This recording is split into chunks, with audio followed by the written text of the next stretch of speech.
think that the government will investigate the origins of the COVID-19 virus? No. No? No.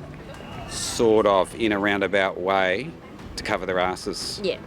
Of course not. I mean, they're just puppets. No, absolutely not. Why would they? They were part of the cabal that brought it in. So what we see here is a terrible medical malfeasance which has not been spoken about and which the authorities, our corrupt authorities, want to suppress. They are controlled. We have no government. People don't know that. It's just a glorified city council. I really struggle to see us getting enough people in office to actually do anything about it. I think that's the last thing they want. No, and I don't think we should even bother about asking them to, and I don't think we should be fooling around even talking about a Royal Commission. This is such a monumental crime against humanity. I think it's building up to be the greatest crime in human history, and to think that a political stunt like a Royal Commission could even begin to scratch the surface. We're going to require people to do their job. As you know, in a democratic environment, we're certainly going to struggle when most politicians themselves have bought into the lie, and unfortunately, most Australian citizens have bought into the lie. So, look, in all seriousness, no, I can't see us investigating the origins of it. No. I'm absorbed with the civil liberties issue, and I think if we don't get on top of this issue now, the COVID-19, the mandatory vaccinations, if we don't beat that, then nothing else matters. It's a nice job. Everybody, hello, Mr. President or Mr. Prime Minister or Mr. Premier. They love it. Yep. So if they say, you like your job? Yes. Do you want to stay? Yes. We'll do what we say. The globalists chose Ukraine as their headquarters because it borders next to Russia and they always wanted to instigate a war with Russia. They're provoking that nation for several years through subtle expansion into areas they said they wouldn't touch. Are these people suicidal or just mentally inept? Sometimes I wonder. The Ukraine situation is a bit of a Trojan horse, really, like a lot of the globalist ploys. They use one agenda and they blow it up in the media using psychological warfare and tell people, oh, we need to funnel money into this because look at all these poor people dying. But actually, you know, under the surface is corruption that we're looking at. We're seeing our taxpayer money being funneled into a corrupt government that we don't have anything to do with. So it's a money draining operation. I discovered quite young the corrupt workings of the family law system and its failure to protect children and parents. I then came across the education system that did everything possible to pervert religion and teach children to take sides and to hate, disrespect and ignore simply because of my parental status. I then made the mistake of reaching out to government ministers for help. It didn't matter from which side they came. You have spoken here today at the Worldwide Rally about the Family Law Court. Yes. Tell us all about it. Basically, my topic touching on the court was just about how fathers' rights have been eroded. The basic changes that they're making at the moment are about removing the presumption of shared parenting, the children's right to know both parents and have a relationship with both parents.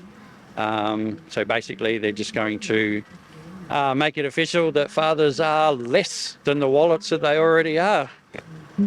As far as legal help through law firms and that's few and far between. You're relying on men helping each other at the moment. For a guy out there or a bloke out there that's just facing this for the first time, any recommendations on what they should do?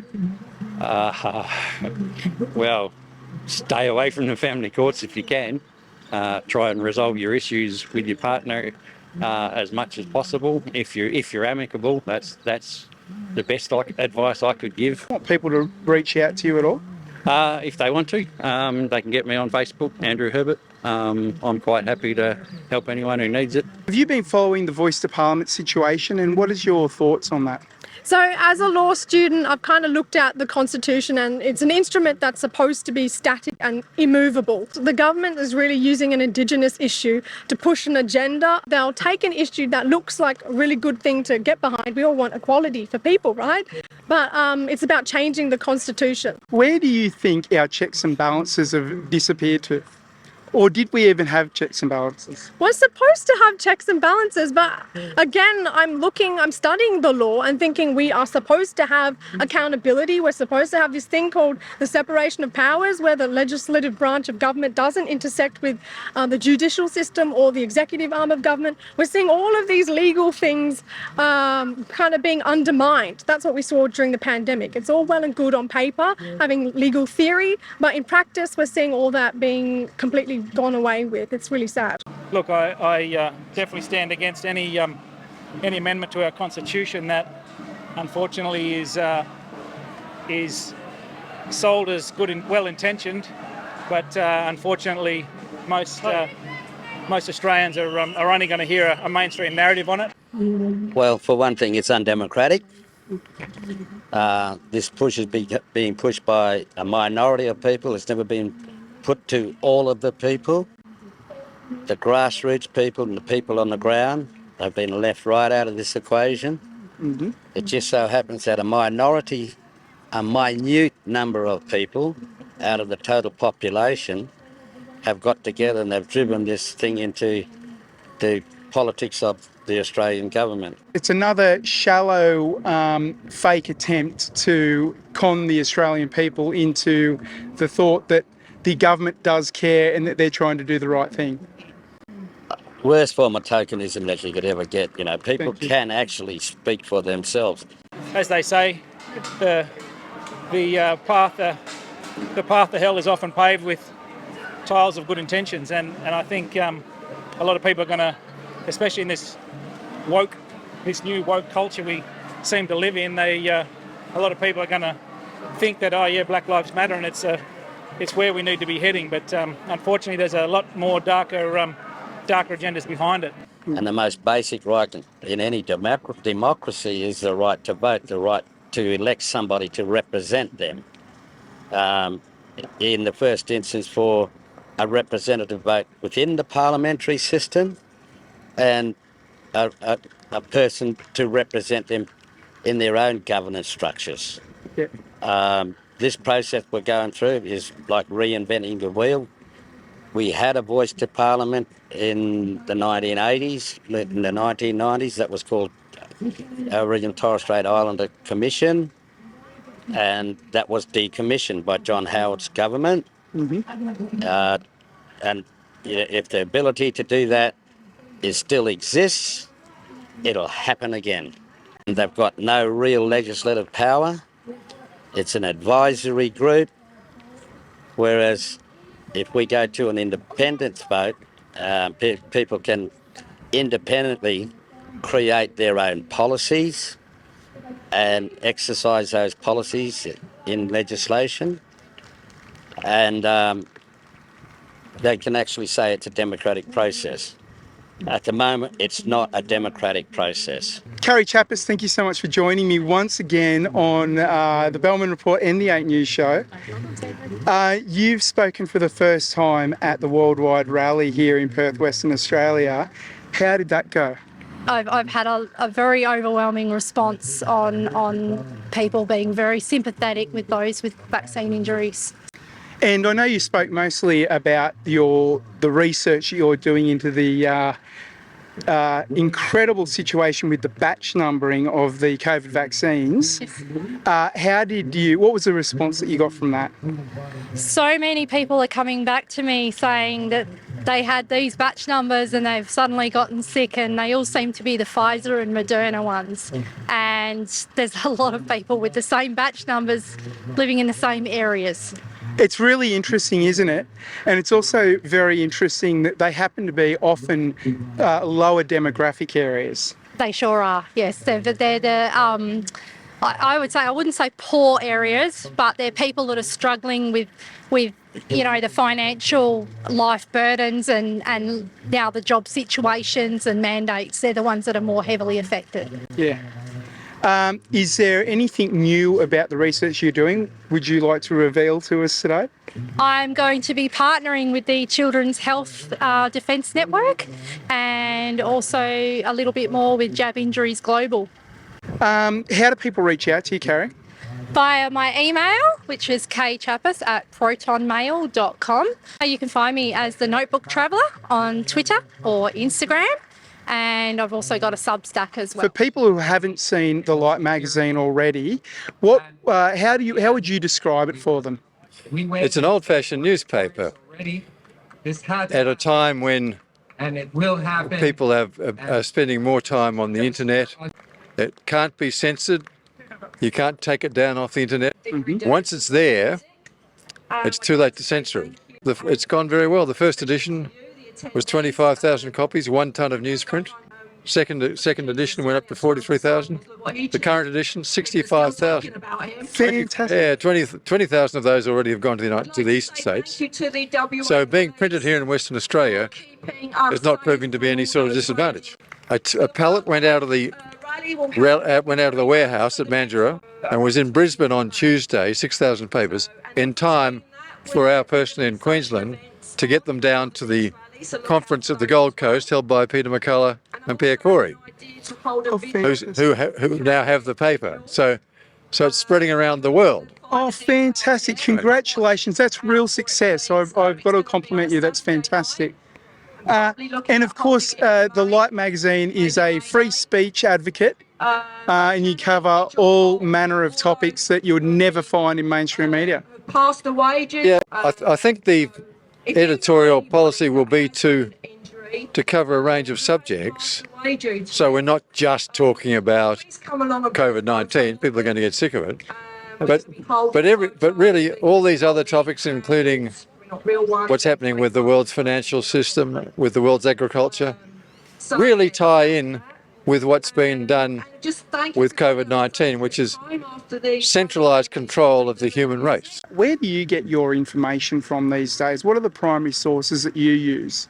I go to actual researchers, so I look at good qualified people, and they're not always in institutions either. These are people that think for themselves, they critically think. I do a lot of research on the internet. Look, I haven't owned a television in close to 20 years, so my information comes from the multitude of Telegram and Twitter feeds that I follow from the leading doctors around the world. So I've got I have opinions on COVID that come from some of the leading microbiologists and immunologists around the world that have had the balls to speak up about what we're fighting against here. I do switch on the TV in the morning, 1 to have a laugh, and 2 to have a look at the absurdity of what they report. Very much on social media. I follow Twitter and Telegram, really. I follow people that I trust, and medical experts that I trust, like Peter McCullough and Pierre Corey and the like. And look, you can't get anything from the mainstream media. They are just a pack of lies. Telegram, you guys, the independents, because they're more inclined to tell the truth about what's happening in the world. What methods or means do you go about to verify these people that you're taking information from? Yeah, so again, you kind of need to always go back to primary evidence. So I'll only ever take, someone else's point of view if I can do my own research. So they've left trails for me, for example, where I can do my own research and verify what they're saying. In the Middle Ages, if people didn't know anything, you would say, okay, because only the rich people could buy books. Today, we have books, magazines, libraries, internet, and people are still ignorant of what is happening. They have no idea. Smart people, but ignorant. Have you got any opinion on what the freedom movement here in Western Australia should be doing right now? I mean, we kind of are here at this rally, so doing more of this stuff. I would like to see it growing even bigger. We need to be taking it to people's front doors. We need to be calling these bureaucrats out. We need to be asking questions. Using our time and resources wisely. We don't have a lot of time or money or resources necessarily. Calling people to account these people have positions of responsibility and they need to be held accountable. So go to the people with influence already, go to people with platforms, wake them up. Go to politicians, go to other lobbyists, wake them up, share information. Don't waste your time with people who are not going to see sense at this stage. Just go to people on the fence or people who are in a political network and wake them up, befriend them. I would have liked to see today at least maybe 10,000, but Well, we'd all like to see 10,000 people standing up for their rights in Australia. Is there anything else you'd like to mention? Look, I'd just like to give a shout out to the umbrella people that have been fighting this fight for so long down in front of the government house.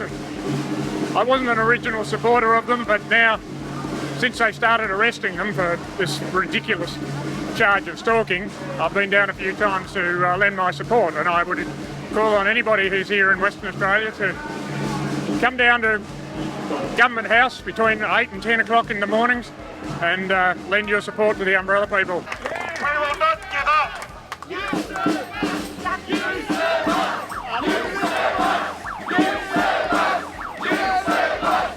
I'm one of the few people around here who is actually a professionally trained, old-fashioned journalist. Yep.